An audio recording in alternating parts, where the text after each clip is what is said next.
like the video, share it with your friends and subscribe this channel. Hi friends, how are you? Welcome to RS online class.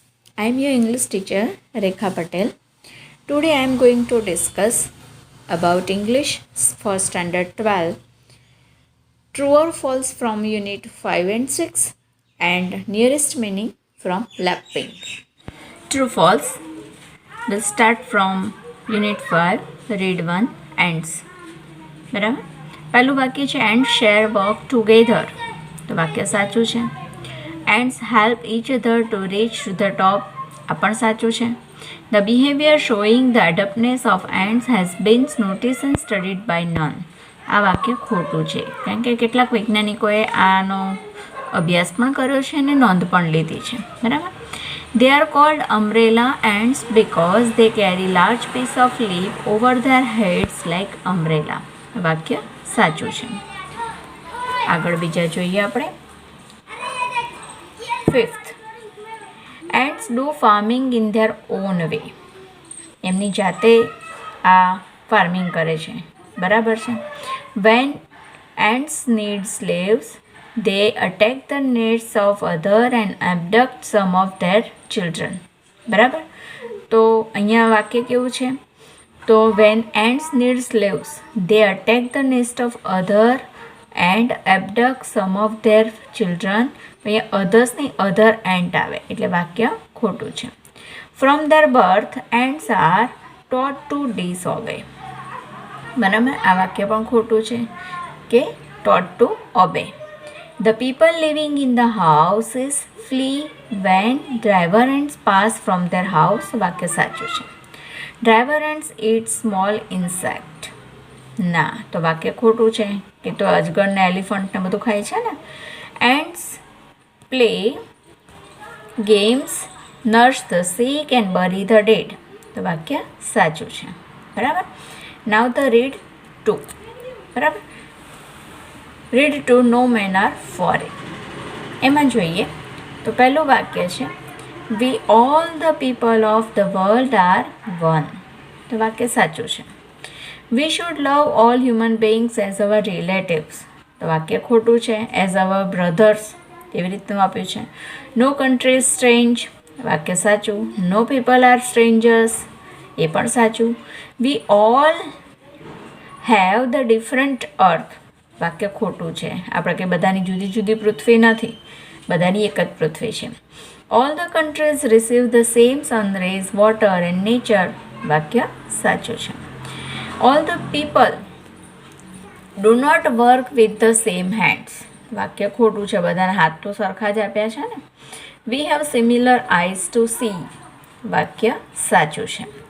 પછી કહે છે we always fight with our brothers. બરાબર. તો આપણે હંમેશા આપણા ભાઈઓ સાથે લડવું જોઈએ. બરાબર. આપણે લડીએ છીએ એ વાત તો સાચી છે. We people use arms and spoil the hemisphere. તો અહીંયા હેમિસ્ફિયરની વાત નથી, હેવનની વાત છે એટલે વાક્ય કેવું છે? ખોટું છે. ઓકે. નેક્સ્ટ આપણે જોઈએ છે unit 6. Unit 6 read 1 strike against war. First sentence Helen Keller speaks based on authentic material. તો સાચું છે.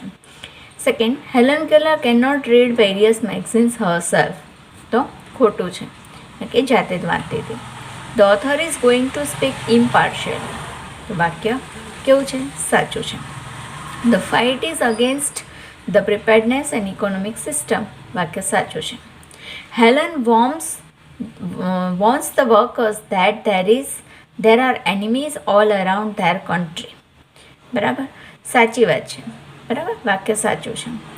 The speaker motivated them to be ready for protest. તો વાક્ય કેવું છે? ખોટું છે. બરાબર. ડીમોટિવેટ નથી કરતી, મોટિવેટ કરે છે. The enemies of the masters are there workers. બરાબર. કે માસ્ટરોના વર્કર કોણ છે? તો બીજા કોઈ છે. આ તો નથી જ એટલે વાક્ય ખોટું છે. They are ready to fight though they are not rewarded properly. વાક્ય સાચું છે. Sentence 9 The workers are innocent, childish and silly. તો સાચું છે. They have sacrifice many a times yet they are not well off, તો સાચું છે. They are ready to fight for even other people, સાચી વાત છે. બરાબર, કારણ કે તો બીજા લોકો માટે, બીજા દેશ માટે, બીજા ભૂમિખંડ માટે પણ લડવા તૈયાર છે. ધ વર્કર્સ હેવ લિબર્ટીઝ, તો આ વાક્ય ખોટું છે, કારણ કે તેઓ કશા માટે ફ્રી નથી. No free and democratic country has ever existed, બરાબર, આ વાક્ય પણ સાચું છે. They have to face the dangers of transport, construction etcetera, તો સાચું છે. At last they get nominal salary and the war compensation, બરાબર, તો એ પણ સાચું છે. આગળ,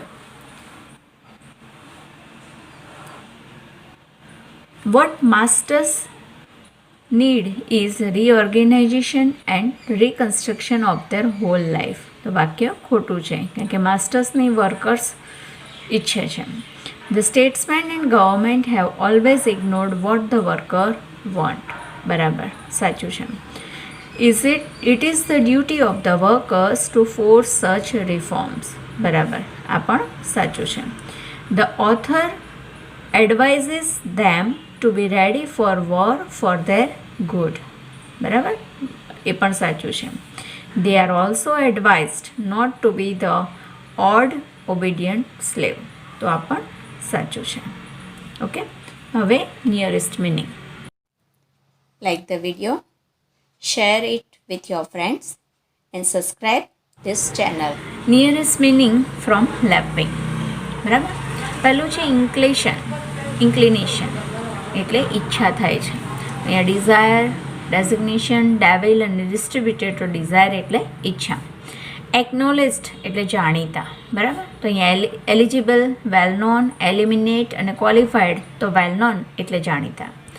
ટોર્ડ એટલે મુલાકાત, બરાબર, તો વિઝિટેડ, ટ્રિવિયલ, ટેસ્ટેડ, ટેડિયસ, તો વિઝિટેડ એનું સમાનાર્થી થશે.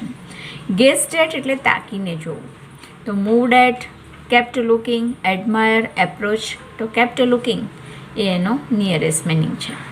વેગોરસ એટલે અધૂરું, બરાબર, અઘરું, તો ગોર્જિયસ, ટ્રેમન્ડસ, માર્વેલસ અને ટફ, તો ટફ એટલે પણ અઘરું. આગળ છે પાઉન્ડ, બરાબર, એટલે હુમલો, તો અહીંયા કન્ડેમ, સ્ટ્રાઇક, પીટી અને પ્રોમિનન્ટ, તો સ્ટ્રાઇક. કોન્કર એટલે જીતવું, overcome, come over, capture, conclude, તો ઓવરકમ એટલે જીતવું. ફેથોમ એટલે સમજવું, તો મિસઅન્ડરસ્ટેન્ડ, અન્ડરસ્ટેન્ડ, ફોરબિડન, ફોરગોટન, તો અન્ડરસ્ટેન્ડ. એલિમિનેટ એટલે દૂર કરવું, બરાબર, તો એપ્રોક્સિમેટ, એપ્રિશિએટ, એડવોકેટ, રિમૂવ એટલે દૂર કરવું. ઓસમ એટલે ગંભીર, તો સિવિયર, ડિસન્ટ, હેન્ડસમ, એન્શિયન્ટ, તો સિવિયર એટલે ગંભીર, બરાબર.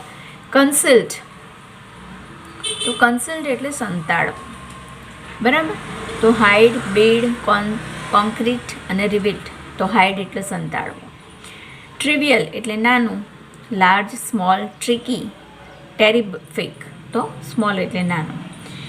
કાઉન્સિલ એટલે સલાહ, તો રિક્વેસ્ટ, એડવાઇસ, કન્સલ્ટ, ક્રિમિનલ, તો એડવાઇસ એટલે સલાહ આપવી. ટ્રક્ડ એટલે ધીમેથી ચાલવું, તો સ્ક્રેમ્બલ્ડ, રેન ફાસ્ટ, વોકડ સ્લોલી, સ્પોઇલ્ડ, બરાબર, તો અહીંયા વોકડ સ્લોલી. જો અહીંયા ઈડીવાળો શબ્દ આવ્યો છે, તો અહીંયા પણ ઈડીવાળા જ આપેલા છે, બરાબર. એમાં જે ઈડીવાળો હશે તે એની સાથે આવશે. રેન એ પણ ભૂતકાળ છે, બરાબર. ગાસ્ટ એટલે જોરથી શ્વાસ લેવો, તો સ્મૂથલી, બ્રીથ્ડ હેવીલી, ગ્રોલ અને રોર, તો બ્રીથ્ડ હેવીલી. યલ્ડ એટલે બૂમો પાડવી, તો અહીંયા શાઉટેડ, શોક્ડ, ગ્લિટર્ડ, લાફ્ડ એટલે શોક્ડ, બરાબર.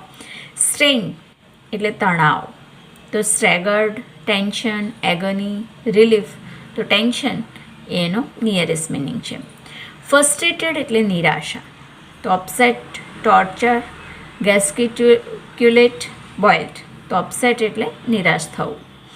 ગ્રોલ એટલે ભસવું કે ગુરકિયા કરવા, અહીંયા છે ક્રાય, રોર, હાઉલ અને શાઉટ, તો રોર. ક્રોસ એટલે ઉદ્ધત, બરાબર. તો અનફ્રેન્ડલી, ફ્રેન્ડલી, ડિસલાઇક અને કર્સ, તો અનફ્રેન્ડલી એનો નિયરેસ્ટ મિનિંગ છે. સ્લંક અવે એટલે ભાગી જવું, તો ટેક અવે, મૂડ અવે, ગીવ અવે, વોક અવે, તો મૂડ અવે. બરાબર. સકમ્પ્ટ તો દબાણથી ઈચ્છા વિરુદ્ધ કામ કરવું, તો ગિવિંગ, કન્ફ્યુઝડ, ઇન્જરી અને ક્રિટિસાઇઝ, તો ગિવિંગ. પ્રિમેવલ એટલે પ્રાચીન, તો પ્રીમિયમ, પ્રોમિનન્ટ, પ્રોવોક અને એન્શિયન્ટ, તો એન્શિયન્ટ એટલે પ્રાચીન. ટેડિયસ એટલે કંટાળાજનક, એંગ્રી, બોરિંગ, ટોર્ચર અને રિલેક્સ, તો બોરિંગ એટલે કંટાળાજનક. ઇન્ટિગ્રલ એટલે પાયાનું, તો અહીંયા ઇનિશિયલ, ફંડામેન્ટલ, પેરેલલ અને સ્પિરિચ્યુઅલ, તો ફંડામેન્ટલ એટલે પણ પાયાનું, બેઝિક. ટિલ્ટ એટલે નમેલા, બરાબર, વળેલા. ગિલ્ટ, બિલ્ટ, લીન અને સ્નીઝ, તો લીન એટલે ઝૂકેલા, નમેલા. બરાબર, એ એનો નિયરેસ્ટ મિનિંગ છે. તો આવી રીતે બીજા વિડીયોઝ તમે જોતા રહેજો, લાઈક કરતા રહેજો, મિત્રો સાથે શેર કરજો, ચેનલને સબસ્ક્રાઈબ કરજો અને આવી જ રીતે રિસ્પોન્સ આપતા રહેજો. Okay, bye, take care and thank you.